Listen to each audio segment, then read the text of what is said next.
Um gigante do futebol inglês está, olha, a um passo de fazer algo que simplesmente nunca foi feito antes. A gente está falando de uma campanha perfeita, sabe? 100% de aproveitamento na nova era da maior competição de clubes do planeta. O nosso ponto de partida para essa análise hoje é uma matéria muito boa do portal GE, que praticamente desenha essa jornada do Arsenal na Champions League. Então a nossa missão aqui é tentar ir além da notícia, é entender a dimensão real desse feito, a pressão toda que está envolvida e, claro, como a fase meio ruim do time no campeonato local transforma essa história, né? Que era para ser de glória, num drama com um final totalmente em aberto. E é exatamente aí, eu acho que a análise fica mais interessante. Porque a gente não vai falar só do próximo jogo, né? Dos 90 minutos contra o Kairat Almaty. A gente vai discutir o que significa construir um domínio tão absoluto num torneio desse nível. Vamos falar da psicologia que está por trás dessa busca pela perfeição e de como esse novo formato da Champions, essa fase de liga gigante, é um teste brutal de consistência. Um teste que, na verdade, ninguém tinha enfrentado antes. O que está em jogo aqui pode redefinir a imagem desse time do Arsenal para todo o resto da temporada. E talvez até para os próximos anos. Certo, então vamos mergulhar esses fatos, porque os números que a matéria descreve são realmente fora da curva. A situação é a seguinte, o Arsenal chega na última rodada dessa fase de Liga da Champions com 7 jogos e, pasmem, 7 vitórias. É o único time, entre os 36 que começaram, com 100% de aproveitamento. E o último obstáculo é, em tese, o mais fácil, o Kairat Almaty, do Cazaquistão. O lanterna, né? Exato, o lanterna absoluto com um único ponto. E o jogo ainda é em Londres. O cenário parece todo desenhado para a história ser feita. Parece, né? Mas o que mais me chama a atenção aqui não são nem só as vitórias em si, mas a forma como elas aconteceram, sabe? A gente tá falando de 20 gols marcados e apenas 2 sofridos. Só 2. Em 7 jogos de altíssimo nível. Isso é um domínio absurdo, é quase uma anomalia estatística. Porque, olha, ter um dos melhores ataques da competição, no mesmo patamar de um Bayern, de um PSG, já é uma coisa. Agora, ter isso e, ao mesmo tempo, a defesa menos vazada com uma margem gigantesca, isso mostra um equilíbrio que a maioria dos times de elite passa anos buscando e muitas vezes não encontra. Não é só força, é controle. E essa campanha não foi construída contra qualquer um, né? Não foi um caminho fácil. De jeito nenhum. A lista de adversários que eles venceram é bem impressionante.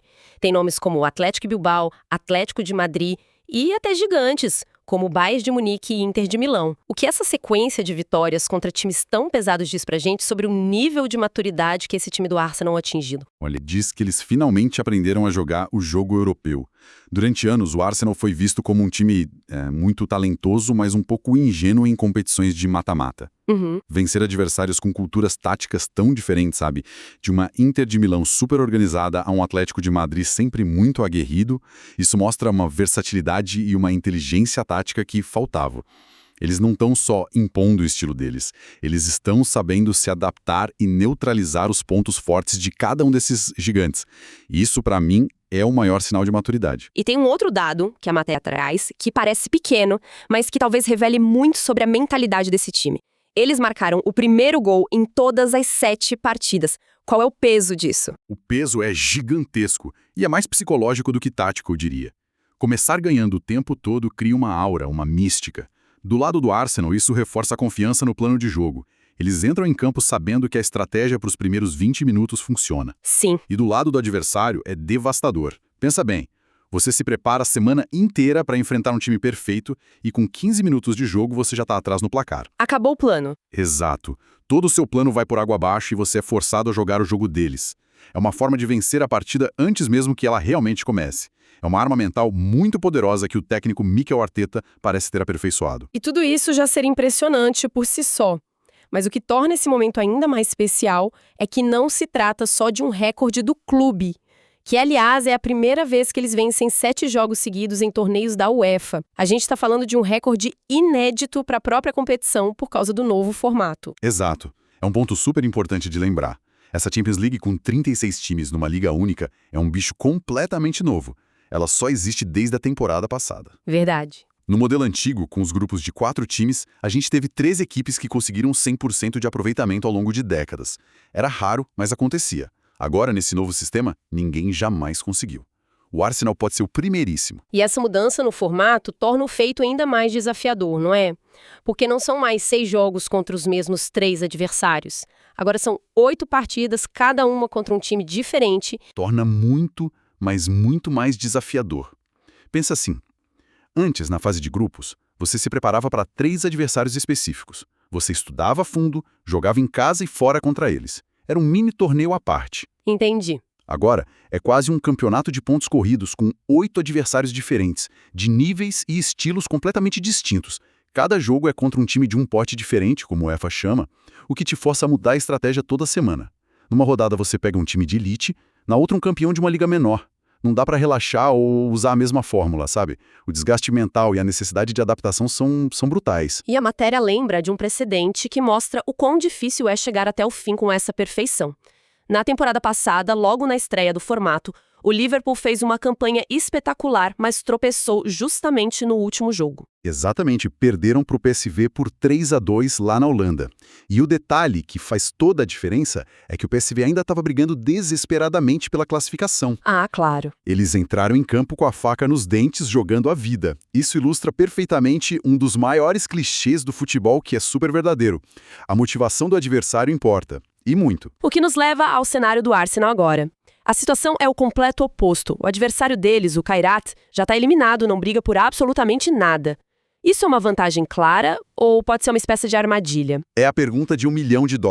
No papel, é uma vantagem, claro. Você enfrenta um time sem motivação, talvez já pensando nas férias. Mas o futebol tem suas armadilhas, né? E a gente sabe como um time jogando sem pressão pode ser perigoso. É aquele time que não tem nada a perder, que joga solto, pela honra. Às vezes o jogador tenta aquele chute de 40 metros que ninguém mais tentaria e a bola acaba entrando. Acontece. O maior desafio para o Arsenal não será tático, vai ser mental. Manter a concentração e o respeito ao jogo no nível máximo, mesmo quando o contexto grita que a partida já está ganha. É o famoso jogo traiçoeiro. E é exatamente aí que a gente entra na parte mais complexa dessa história toda. Porque essa força na Europa, essa busca pela perfeição, cria uma situação quase, esquizofrênica quando a gente olha para o que está acontecendo dentro da Inglaterra. A história lá é completamente diferente. É uma dualidade impressionante mesmo. Enquanto na Champions o time parece uma máquina imbatível, na Premier League a realidade é outra. Eles vêm de uma derrota dolorida para o Manchester United, não vencem há 3 jogos. Pois é. Ainda são líderes, o que mostra o quão boa a campanha deles foi até então. Mas é inegável que eles vivem um momento de turbulência, de dúvida, no campeonato que é, para muitos, a prioridade. Por que isso acontece?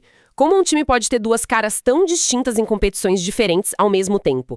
É uma questão de foco, de prioridade, ou o elenco não é grande o suficiente para aguentar as 2 frentes? Pode ser uma mistura de tudo isso, viu?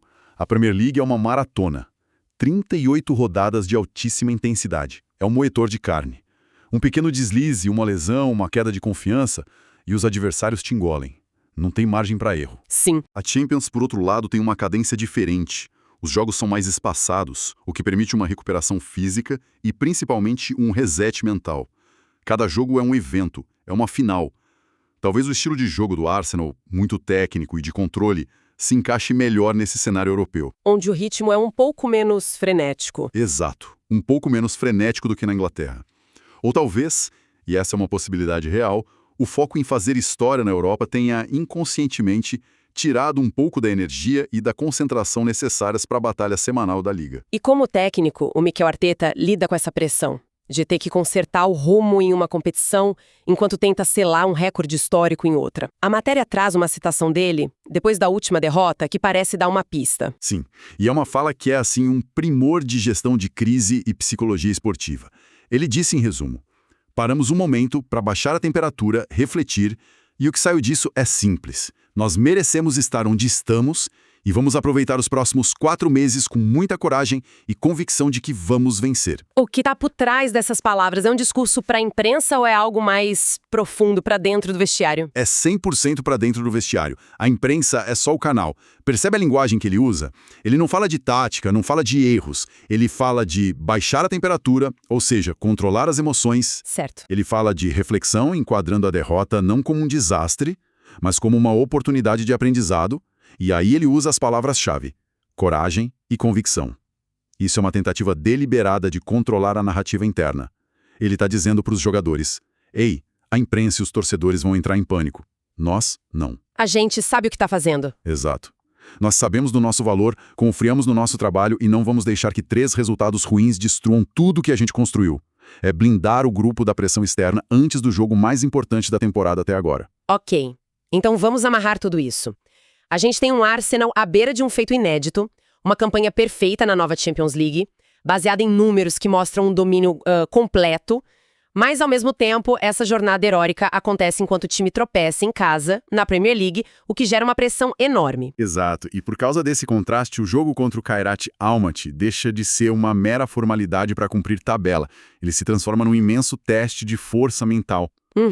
É sobre a capacidade desse grupo de isolar a frustração do campeonato inglês e focar na oportunidade única que eles têm nas mãos. A pergunta que só o campo vai responder é: qual Arsenal vai entrar em campo?